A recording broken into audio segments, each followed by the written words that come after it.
The law, I believe, applies to everything. It just really opened up my mind in terms of the business of my career. There we go. As opposed to just the creativity of my career. It gave me a system for myself, especially when it comes to the casting. Actually, even with the acting, because it's a creative field. We're all creative, we're passionate, and it's easy to just think from the heart, but you have to think from the mind and remember that this is still a business. I am a business. What I'm offering, all of this is a business. It's just given me like a nice grounding actually for myself because it's so easy to get lost in the industry. It's not an easy industry to choose to be in. Right. Yeah. It's so unstable. You have to have a thick skin. There's so much uncertainty. Whereas within my law career, I knew the steps that I needed to follow. There was more stability, especially financially. Right.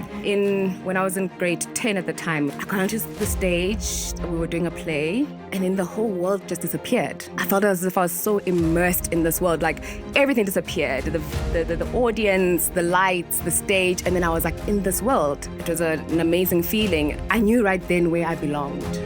If something lightens up your heart and your soul, and it doesn't feel like work, that is what you're supposed to be doing in life. If you're not aligned with your purpose, you might as well not be living life.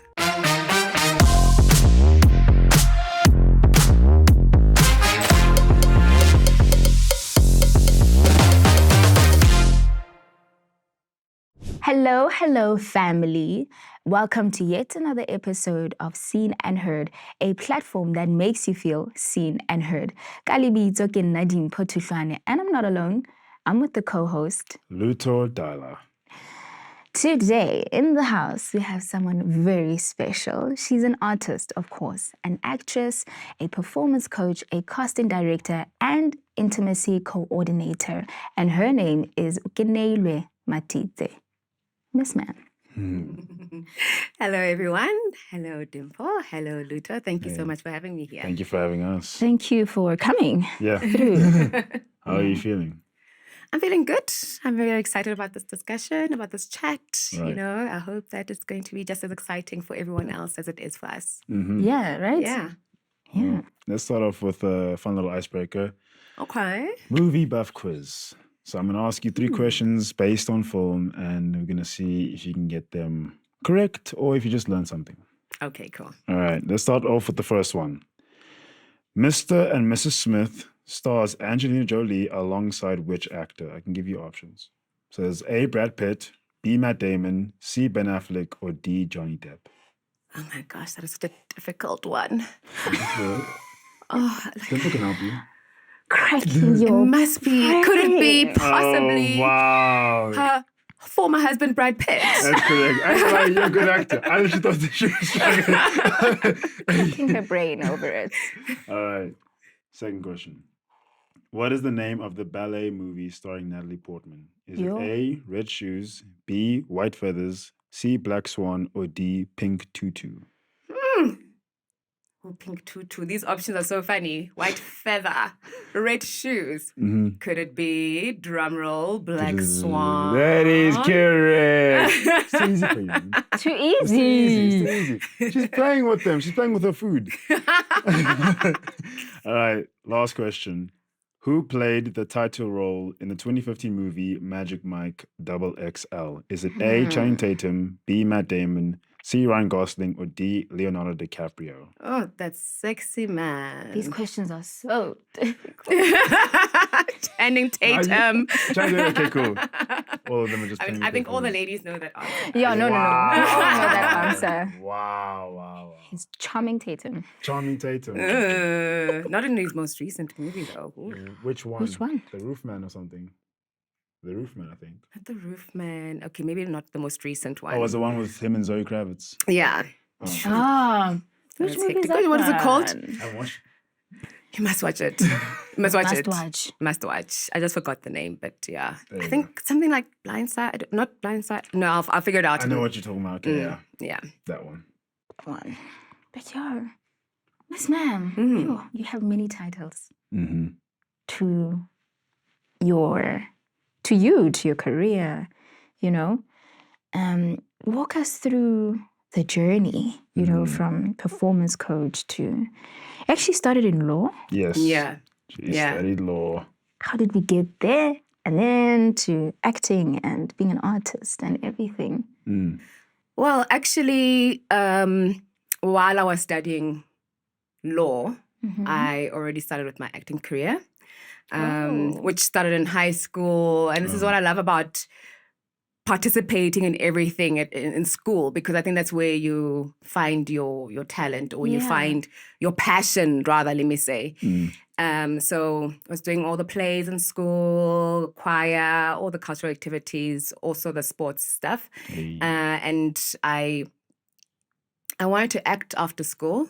I joined Wits, but you also want to be able to balance it, and and the risky career, as our parents say, with the more sustainable, comfortable career. And I felt like law was the right path to follow, but I was basically corresponding law at Wits, although there's no correspondence at Wits, but because most of the time I was on the road working, I started off being a roadshow MC for Dub, which was on Tube, SABC 2. 5, I mean. Hey? 5. Was SABC? it the SABC 2? Yeah. Tube. Tube, yes. It was Tube. It was like a kiddies show. Yeah. Right? I remember. I was also on the first episode of Scandal. And funny enough, I'm working as a casting director on Scandal now. And that show is like 25 years old. So give away my age there. It's older than me. And then after I did my articles at a firm called Weber Wenzel, but I did media law there. So I stopped with the acting for about like 5 years. While I was there, became a senior associate, and then decided it was time for me to just fully immerse myself within the industry. So around about 2010, that's when, I resigned from my legal practice and I started working my way back into the industry. And everything just kind of like organically came together. Yeah. But would you say that your legal practices and your legal, I would say, knowledge had an effect on your creative process as an artist, or your creative department as an artist? It does. The law, I believe, applies to everything. Every sphere of life. Driving on the road, you need the law. Us sitting here, we needed to be signing, police forms. Looking at my contracts when I get work, it just really opened up my mind in terms of the business of my career. There you go. As opposed to just the creativity of my career. Right. So, and also having worked in corporate for such a long period of time, it gave me a system for myself, especially when it comes to the casting. Actually, even with the acting, because it's a creative field. We're all creative, we're passionate, and it's easy to just think from the heart. But you have to think from the mind and remember that this is still a business. I am a business. What I'm offering, all of this, is a business. Right. Yeah. So I think that's how it's really kind of informed it. And it's just given me like a nice grounding, actually, for myself. Because it's so easy to get lost in the industry. Right. It is. Right. Yeah. So what was the defining moment? Because you say that the transition happened in 2010 for you to fully immerse yourself into, the industry. What was that thing that was like, you know what? I'm gonna fully immerse myself, because I'm sure even resigning was almost like a gamble. Right. So when was that defining moment for you? I think the defining moment started more in high school, to be honest. Really? Yeah. When you first get bitten by that bug. I think every single artist would know that. It's not an easy industry to choose to be in. Right. Yeah. It's so unstable. You have to have a thick skin. There's so much uncertainty. Yeah. Whereas within my law career, I knew the steps that I needed to follow. There was more stability, especially financially. Right.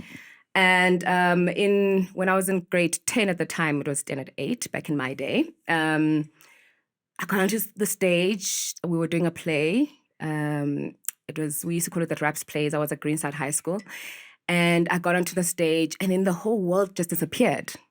I felt as if I was so immersed in this world. Like everything disappeared. The audience, the lights, the stage, and then I was like in this world. It was an amazing feeling. And I knew right then where I belonged. Yeah. Right? And from that day on, I knew where my passion is. And then I directed some of my own plays in school as well. And it just if something lightens up your heart and your soul and it doesn't feel like work, that is what you're supposed to be doing in life. So because of that feeling, I never forgot it. And that's why I'm saying once you're bitten by the bug, it's very hard for it to go away. So you might deflect and choose another path. But if your purpose, if you're not aligned with your purpose, you might as well not be living life. So at some point, that's where I got to in 2010, where I was like, I don't really fit into the law place anymore. I mean, if you look at, I was also doing media law, which means that whatever way, you know. You were still trying to balance the two worlds. Yeah, it was just more a safer place because maybe I was acting out of fear. Yeah. Right? But I think in the long term, I always knew that I was going to go back into the industry. I had not bought a new car like my friends did when we were promoted. I had no credit. So at some point, I was working towards it subconsciously until a moment came when it just felt like a power greater than me just pushed me off the cliff because there was no job that I was waiting for me. Sure. There was no plan. Yeah. I remember waking up it was the 1st of August, going to work, and I went to my boss and I said, I'm resigning. And my justification was that, well, it's the 1st of August, 30 days notice, and then the 1st of spring will be a new day. Wow. And I'll figure it out from then. But it was literally a push from a higher power because I was not where I was supposed to be. Right. I was not really serving my purpose by that time. I had learned what I needed to learn by then. But it was not an easy decision. I did have help. I was seeing a therapist at the time who was helping me through it and holding my hand through it. Right. Yeah, because it takes a lot of believing in yourself. Yeah. Yeah. I wanted to ask though, I mean, you've been in the industry for a while now. 25. Yeah. I mean, you've experienced a lot of, I can imagine, setbacks and challenges. What motivates you to keep going in this industry? It's the knowing. Knowing where you belong and that it serves your purpose. So if something gives you peace. So I always say, any single, like the worst day hustling towards what I'm passionate about is better than the best day doing what you don't love. If you get that feeling, then that's the path that you should stick on, regardless of how many no's you get, regardless of how many doors close. I mean, when I left law, I literally didn't have work for 2 years. Like the industry had changed completely. I can imagine. After 5 years of, and it's not easy to leave the industry and then come back into it. And not a lot of people do that, are able to do it. And there were many times where I thought I'd made a big mistake. But it was so hard for me to go back because I knew I did not belong there. And this is how I figured it out. I'm a purpose-driven person, and people are different. Some people are financially driven. Right. Some people are driven by the certainty, right? I'm driven by my purpose, and I'm driven by my passion. And I had achieved what I needed to achieve within the legal field, right? And it came a time when I had to go back to my purpose. And the longer I stayed where I did not belong, my soul was dying. Yeah.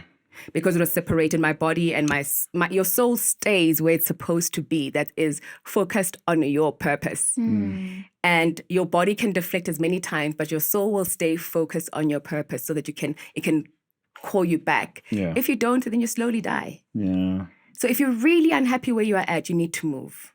Yeah. You don't need to question that, you need to move. Otherwise, you can't live and breathe, depending on the kind of person that you are. Right. Sure. But it clearly has opened so many other doors for you to really immerse yourself. Yes. Like you mentioned that you are now a casting director for Scandal. And how's that? Since you were in the first episode of it, how's that full moment been to now be, where you once started to have been in front of the casting director, and now you are the casting director?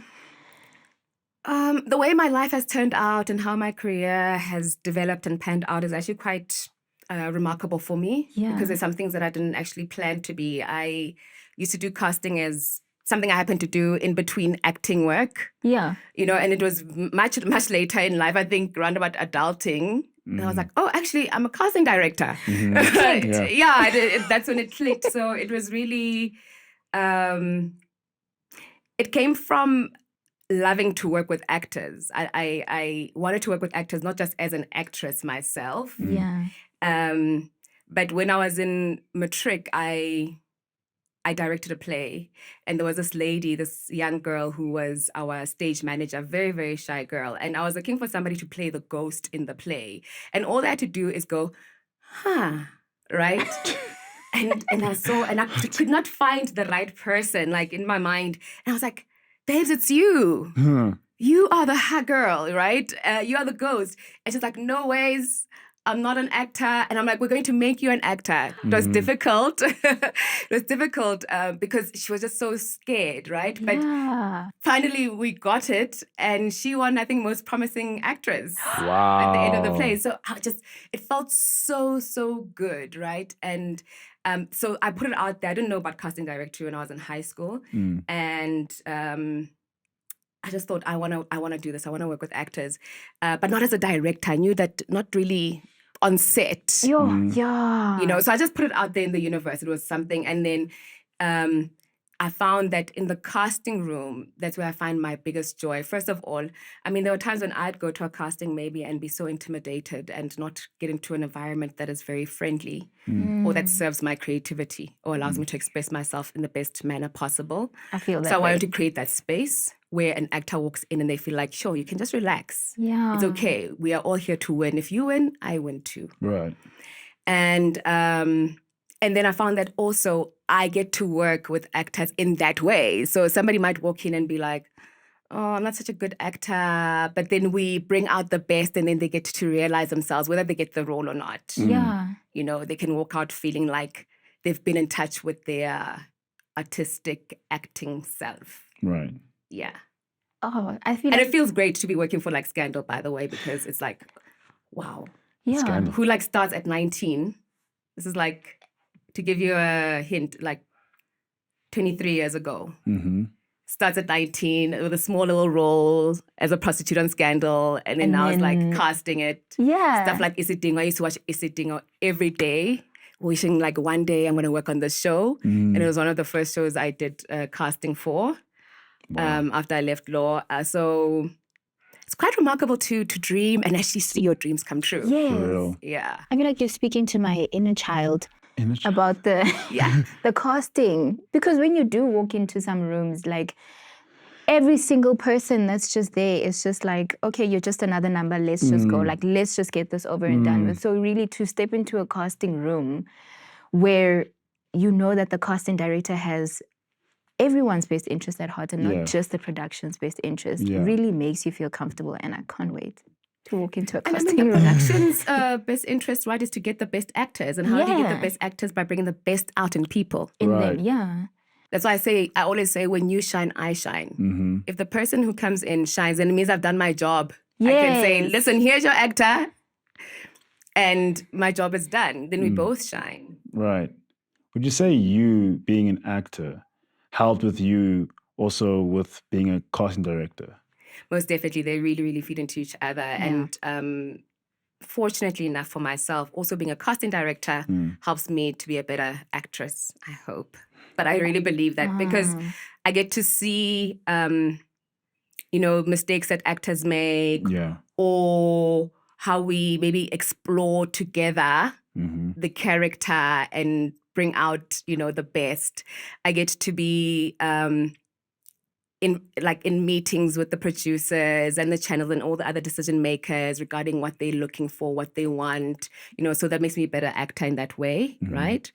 And then being an actor makes me a better casting director because I actually get to meet everybody on the field. So if I've worked with you, I can be like, oh, I worked with this person, they'll be great for the role. Okay. I always read for the actors. So that's another thing, is that having somebody in the casting room who's going to actually perform for you the way that you would on set. I think it makes a big difference in giving you the right energy for that audition, for that role. And also the language, understanding what an actor needs to hear in order to feel more comfortable within the room. And how I would like to be received by a casting director in order to be comfortable and to understand the direction. And it's an individual thing. Every single actor has got individual needs. Yeah. And you speak to them you're able to hear them in the best way in order to help them. Right. Yeah. Yeah. And I See and often- hear them. Seen and heard. Seen and heard. Seen and heard. And I often hear this quite a lot, like go to castings, like artists go to castings, right? And I think there's something worth mentioning about it, about going to castings, just outside of the fact that, okay, obviously your top goal is to get the role, but also to be seen by casting directors, because maybe you might not get that role, but that casting director still has you in mind for something else. And they'll remember that, you know what? There's a girl that came for an audition for Pepsi, for example, whatever, and they're perfect for this role. Yeah, that happens quite a lot. Yeah. I don't forget faces. I don't forget talent. And there are times when I'll just call you again and again because maybe, yes, it didn't click with this other one, but if you keep on coming back, you know, it might just click with the next or the next or the next. But I also think that it's, for me, I found that casting became easier when I shifted my mind and my goal for the casting.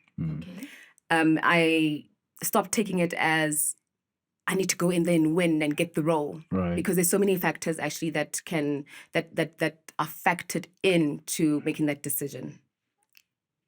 So I now take auditions as an opportunity to practice and exercise my acting muscle in between work, as my playground. You know, I'm not there to go prove myself. I've made an interpretation of the role based on the brief I've been given. Unfortunately, in South Africa, we don't give you the entire script. So there's only so much that you know. Yeah. You have to make a decision. And I always say that acting is like driving. If you hesitate, you will have an accident, right? So you interpret the brief, you dress according to the character or your interpretation of it. It could be not the right one for the production, but it's yours and you're owning it. You walk in there, have fun, you know, feel like you flexed your muscle and go out there and going, well done, girl. You did well for yourself. But you got a chance to practice your skill. You know, it's like being a soccer player. In order to be good, you need to practice, you know, for however many hours a day. And we don't get that much opportunity to really, really flex our muscles with other people. Most of the time you're on your own. But in the audition room, if you go to as many auditions as possible, I would do that. And then you just leave it in the audition room. Right. Oh, it's so difficult to do that. And you think, oh, did I get the call back? Yeah, to like leave it in the Yeah. audition room, because I hear that quite a lot. Yeah. Leave it in the audition room, and I'm like, did I get the role? It's like, You know? never And the know. more you hold on to it, I've realized is that the further away it gets from you. Right. But if you leave that room with a feeling of, I found that the only way to leave it in the audition room is if you leave there with a feeling of, I really did my best in there. And now the outcome is no longer in my hands. Yes. But I've played my part. Yes. And whether I get it or not is not the end of the world. Yeah. And that's why I also say, you know, it's great to also explore other avenues within the industry and other streams of income. So that you're not going in there with the desperation of, I need to pay my rent. Oh, and I need to get this job Right. in order to pay my rent. Yeah. Because that becomes so visible. Then you try too hard. Instead of just being relaxed and playing and maybe giving the casting director and the producer something that they didn't expect. You know, Something and if you new. don't get it, like I now forget about auditions that I've gone to. And most of the time when I forget about it, that's the one that I get. Yes. Right. Yeah. Same. Like there'll be like callback, and you'll be like, oh, that one. right. Yeah, the one that you don't care the most about, you know, because you probably went in there relaxed and your energy was right. But you can tell when somebody's trying so hard or they're desperate. And it just makes them a bit more stiff and intense. Right. So, from a casting director standpoint, would you say it's better for an actor to do self-tapes or to be in person?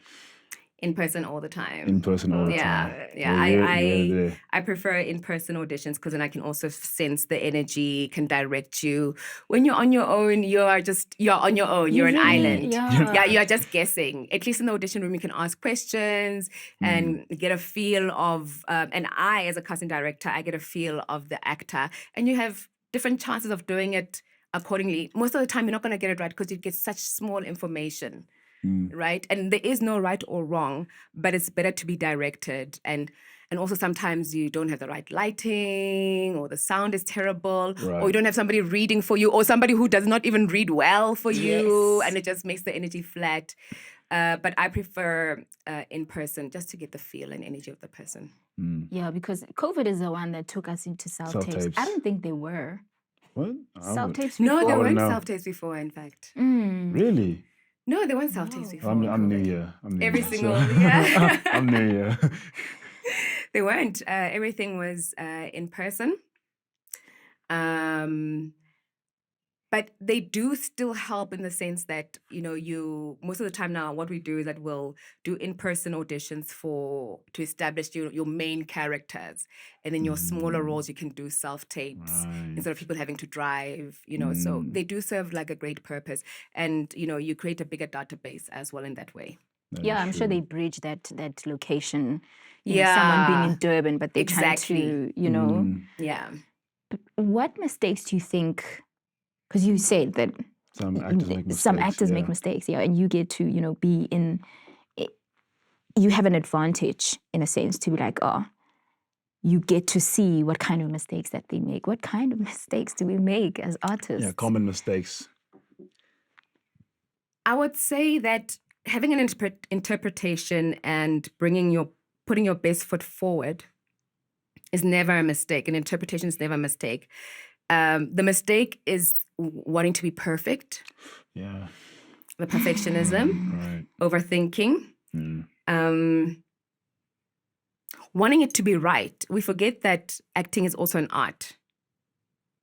And you've got free will into how your audition is going to be. So make a choice and be daring about it, right? And own it. Because we most of the time an actor will walk in and already they've got all these negative thoughts about how terrible they're going to be. And then focusing too much on ourselves and how we appear to others. Right.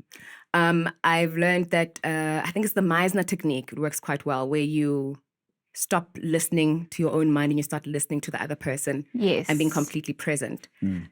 I learned that using that actually takes away the nerves because you're not self-centered in the moment. You're not centered on yourself.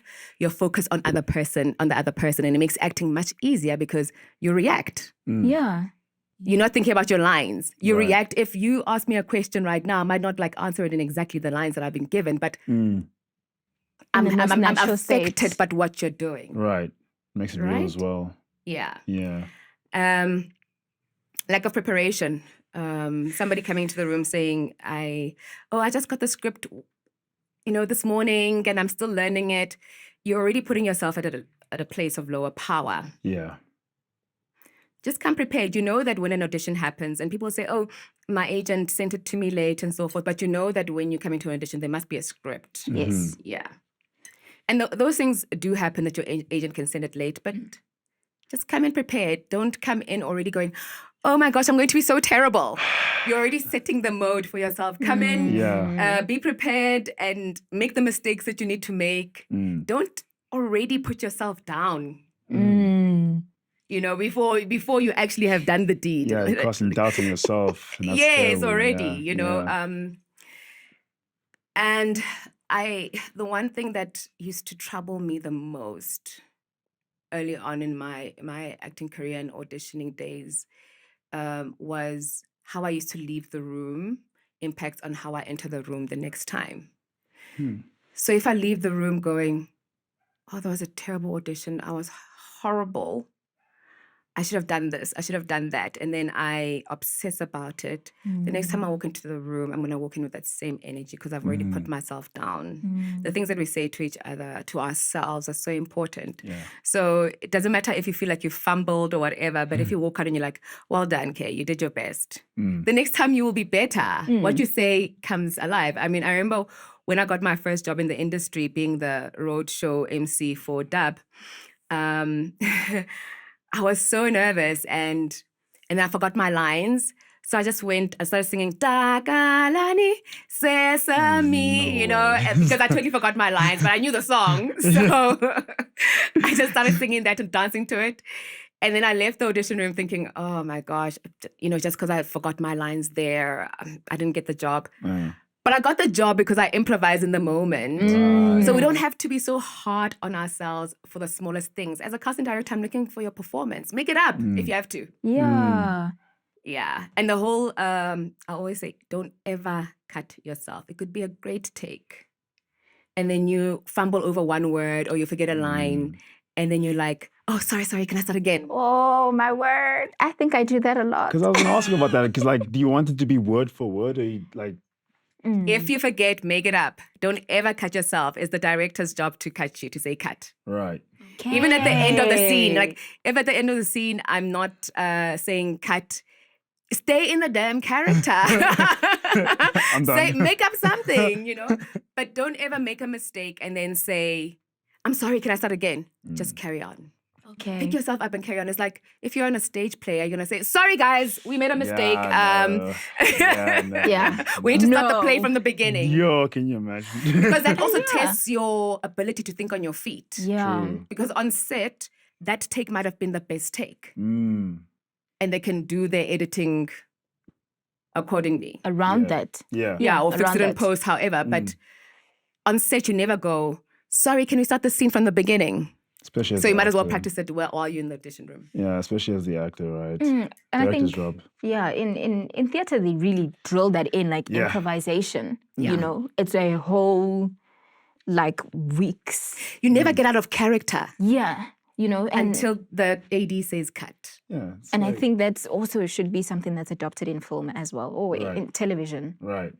But Improvisation continues. yeah, but do you prefer stage or film in terms of acting?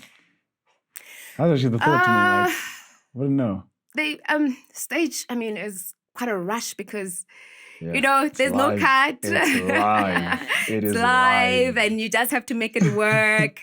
But film as well. In just naturally we make mistakes or things happen or things don't go the right way. Was it in Django? I think Leonardo DiCaprio had a scene yeah, where with the broke his with the hand, with the glass and glass, he and cut his hand and he carried on and it became part of the scene. yeah. That's the same thing. You were saying that it should be also in TV. You do it like that. When you especially have got a great ensemble where you all just surprise each other. It's so beautiful. So I love both. Right. I love both. I think in soapies you're supposed to stick to the lines. I'm not sure. Some of I think them. it depends on the production company that you're Some of them are Yeah, strict some, on yeah. lines. Yeah. Yeah. But even if you're supposed to stick to the lines and you forget something, make it up. I would say just make it up. It might just be your best moment. Until they say cut. until they say cut. Yes. Yeah. Because it shows that you're present. Right. You're really listening. You're not in your head. Yeah. But there's definitely reason for going line for line. Wouldn't it be because of someone else's cue being that particular word or that particular line? Doesn't have to be that particular line because are you going to be waiting for that particular word? What if that word never comes out? You're waiting for your intro, like it's just stuck there. You need to know what your motive is, your objective. It's a Right. dance. There you go. It's not just about you, or because otherwise then it's a sentence gaga. Mm. Robotic. There's some scenes where you where people right now we're talking and we're kind of speaking over each other in a way, right? Can you imagine if it was like one line and then you keep quiet and then I say my line and it's not as natural as possible. Yeah. I had the most fun on Youngins. I was acting on Youngins as a teacher, and our actors kept me on my toes. The kids would do the weirdest things. So maybe I've got a whole monologue. I'm on the stage, doing announcements for the school. And then one is standing up, the other one is hitting the other one, and the one is making a comment. And I realized I had to be really present because I have to react to those things. And it made my acting more fun because I never knew what to expect. If I was just in my mind about, I need to remember my lines like as they are, I'd be so irritated that they are distracting me. But it'd be nice to go, good morning, students. Tshepo, wezang. Stop it. Okay. So as I was saying, so it helps me to be more natural by being present. Yeah. And not being scared. If you've done the preparation, then you trust your preparation. Yes. And then you stay in the moment. And it makes it so much fun. Yeah. You're not in your head. And we are so hard on ourselves as artists. Yeah. Really are. When you're too much in your head, you walk off set going, oh, that was such a crap job. Right. And I think with that said, we're not throwing the preparation out the window. Yeah. An actor prepares. You prepare. and then you let it go and you become flexible so you can be directed. Because if you overdo it and you want to stick to your preparation in your mind, nobody can direct you. You're going to keep on doing it the way that you directed yourself. Now you become open to what your co-actors are going to give you and what the director is going to give you. Right. Yeah. I've heard though, I don't know if it's a myth from casting directors that they don't really care much about the way you say your lines or the way you perform. They really care much about how you appear on screen. What is your take on that as a casting director? Is it the actor's performance or their appearance on screen that matters? What do you mean appearance? So let's say it's a matter of just how they look rather than how they actually perform. Oh, yes, I've heard that as kind a- of thing of as like, a myth, yeah. Where did you guys hear that? well, not as in like, sometimes you won't get the role, not what? because of your Performance. but because of how you look. I've heard that a lot when it comes to like your Netflix or whatever.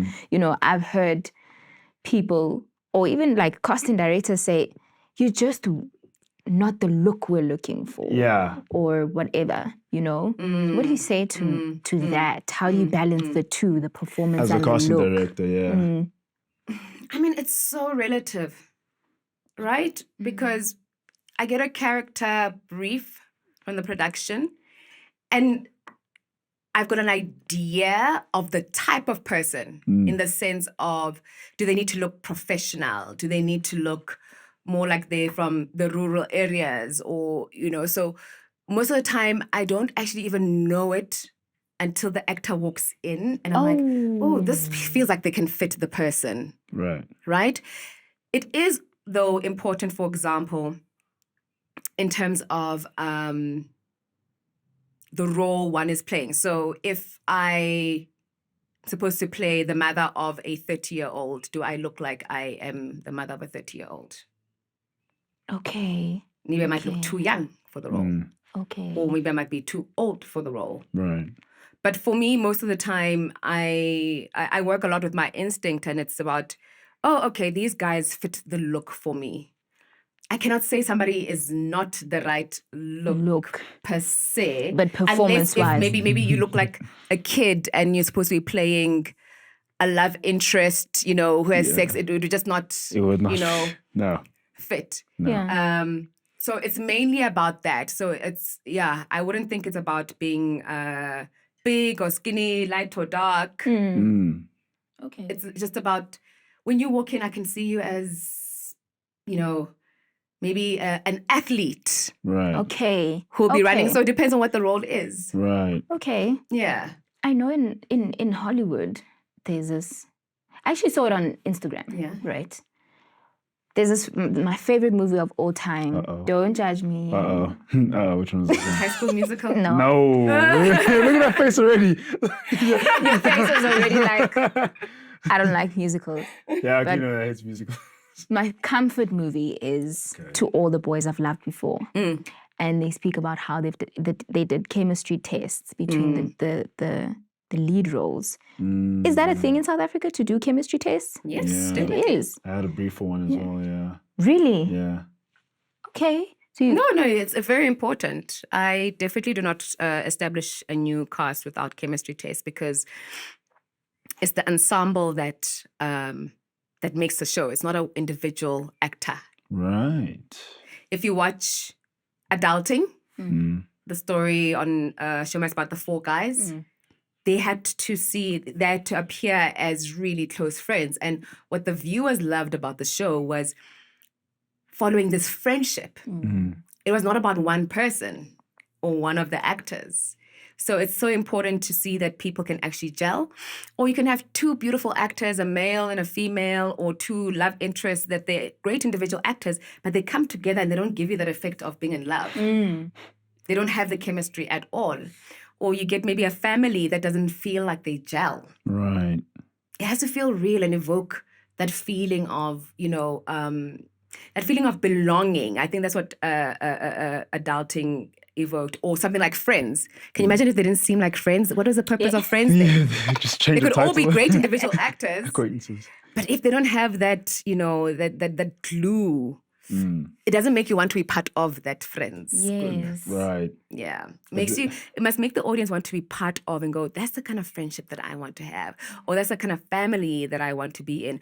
Or this is so real to me that it doesn't feel like it's being acted out. It doesn't feel alienating. It feels relatable. Right. Yes. But And you can get people who like don't even get along, but then they're able to just put on the chemistry with each other. in performance.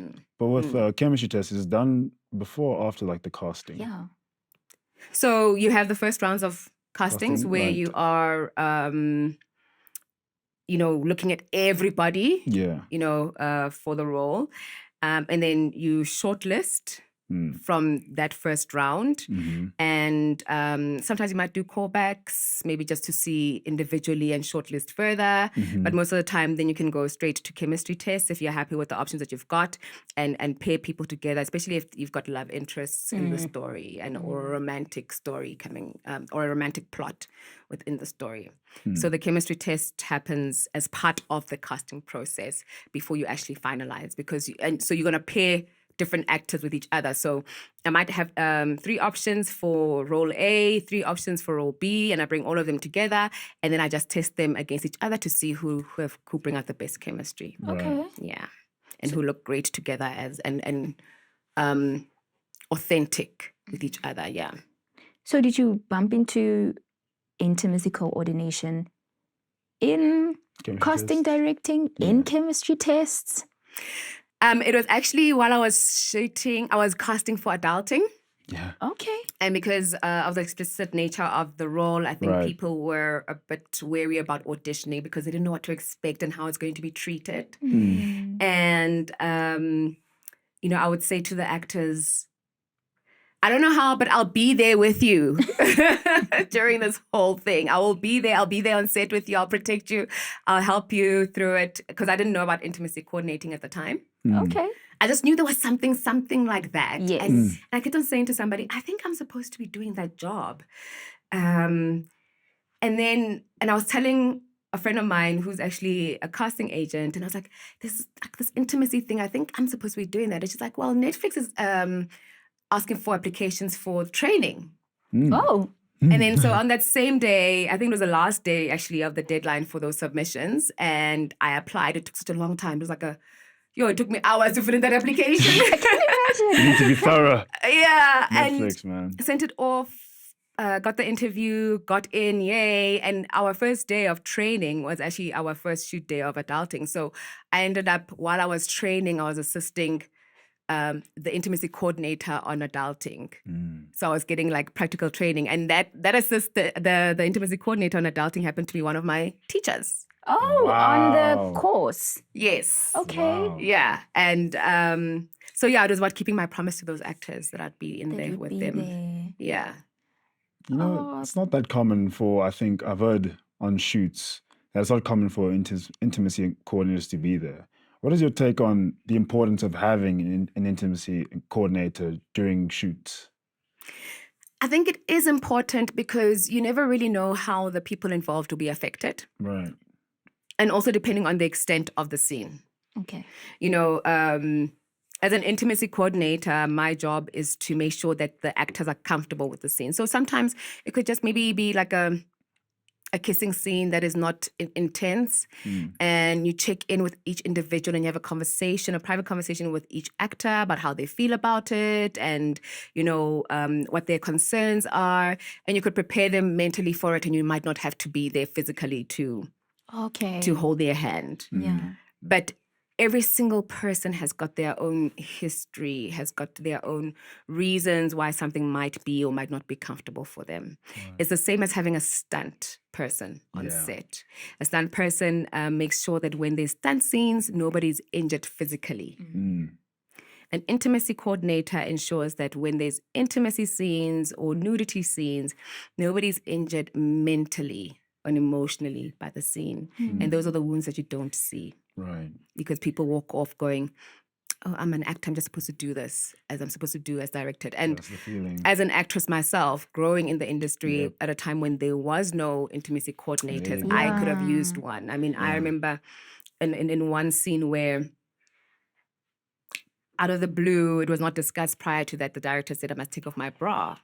Things like Whoa. that. Things like And that. I was like 19 years old at the time, and I was so uncomfortable. And my agent was not really giving me any helpful advice. And I was told by the director that I'll probably never work on that show again. And I had to make this decision on my own. Yeah. You know, whereas if there was an intimacy coordinator there, then somebody else could have been an advocate for me. Right. Yeah. Sure. So your law background is clearly it's still like helping you navigate so many other, Avenues. Yeah. within the field itself. Right. You're Yes. still an advocate of some sort. Yeah. Even yeah. within, and I think that's so beautiful. I think it Yeah. really speaks to who you are and what you believe in about your purpose, that your purpose will carry you, your purpose will take you. Yes. I think there's no mistake in life and there's no wrong path in life. I think that everything comes together for the good. You know, it's just like pieces of the puzzles that you get to understand in a later stage. Yeah. And you'll be able to use everything, you know. So there was no like, oh, I shouldn't have studied law. I think I should have studied law, and I'm glad that I did. At the time, I was thinking that maybe I made the wrong choice. But when you now look back and you piece the puzzles together, you realize that, wow, maybe I wouldn't have been as strong as I was to say, no, I'm not going to take off my bra if it was not because I thought to myself, I've got a law career if this does not work out. Right. And I said no because I was so uncomfortable. And there are times when I've been able to stand up for myself within the industry, and I thought, if I've got a law degree and a law career and I can't stand up for myself, what do I expect of other people in the industry? And it's given me courage. So everything is combined into this like boiling pot, this mixed pot, poikikos of Keneilwe's life. Yeah. And you're speaking about how you could have used an intimacy coach and you want other artists to also stand up for themselves. But how can they navigate a situation like that? Because we hear of so many other like stories and maybe short films and, of people being exploited to a certain extent. So how can they also, maybe they don't have the heart that you have, of courage, of bravery, just to be like, no. I have friends that have also maybe not been in that particular situation, but that have, A director once said, okay, just do this. Just do this. And they felt uncomfortable doing it, or even being part of crew and they, talk about something and being told that you'll never work in this industry again. So how can they are there things that they can leverage on? Are there bodies that they can leverage on, for that? I think, being a part of, Bodies Like a Saga is quite important because you can, you get a lot of information from them and they do a lot of workshops around that and you can get legal advice as well. But also having an agent as an actress is quite important because especially finding one that's within the PMA. Yes. I mean, as you grow, obviously, and you get known or you start working with more people, then there are times when you'll probably get a job on your own. But I think it is helpful to have an agent who will speak on your behalf while you are learning a way to express yourself in a manner that does not alienate you. Yes. Because that is one thing that actors unfortunately do when trying to really express themselves. It can be in a way that maybe they might be misunderstood. But that's what the agent is there for, to make sure that you're not, burning your bridges while you are, you are expressing what your needs are. In a situation where you're put on the spot to do something that you feel really uncomfortable to do, I would ask for a moment to just think about it. If it was not presented to you before you got into set. And you have the right to do that. You have got the right to do that. Please, can I just have a moment to think about it? I'm not sure how comfortable I am with this. Because if you're going to be asked to do, whether it's a stunt or an intimacy scene, those things must have been spoken to you about beforehand. Like with me, I was told that I'm going to have my bra on and, my shorts on. And that's exactly what I did. And I was comfortable with that. And then I was not told that I was going to take off my bra in front of everybody. There was no close set. Right. It was just literally communicated at the moment. So you have the right to say, please can I just consider it and maybe just talk to my agent about it because nobody spoke to me about it beforehand. But Also, maybe just when you prepare as an actor and you've gone through your script, there might be things that maybe were not discussed prior to that you might notice. And you can speak to the director or to your cast coordinator beforehand and say, oh, I'm noticing there's a scene where I'm going to be kissing. Do you know, do you know like what kind of kiss it is, or what kind of sex scene is it? Is it simulated? Is it suggested? Way before, because when things are done on the day, most of the time shooting schedules are very tight, and everybody's very anxious and under pressure to finish shooting, and is incapable of hearing you. Yeah. But if you go to a director beforehand, maybe a few days, and say, how are we going to be doing this scene? These are my discomforts. Or you go to your agent and ask your agent to find out for you. It makes it easier to receive in a way that doesn't feel as if you are acting out, or, you are sabotaging the production in any way. So preparation really, really is key. Oh, okay. So what's next for Keneilwe? What is next for Keneilwe? It's just growing as a person, continuous growth as a person, continuous growth within my, within the industry, within the different positions I hold. Most things have come to me, some of them unplanned. So remaining open to what the universe has next for me, and following my heart at all times. Yeah. Following my bliss. And that has clearly worked for you. Yeah. Look where you are. Leap of faith. Leap of faith. Exactly, that's what it was, a leap of faith. Yeah. Thank you so much for joining us. It was so fruitful conversation, especially as an artist myself. As actors, yeah. Yeah.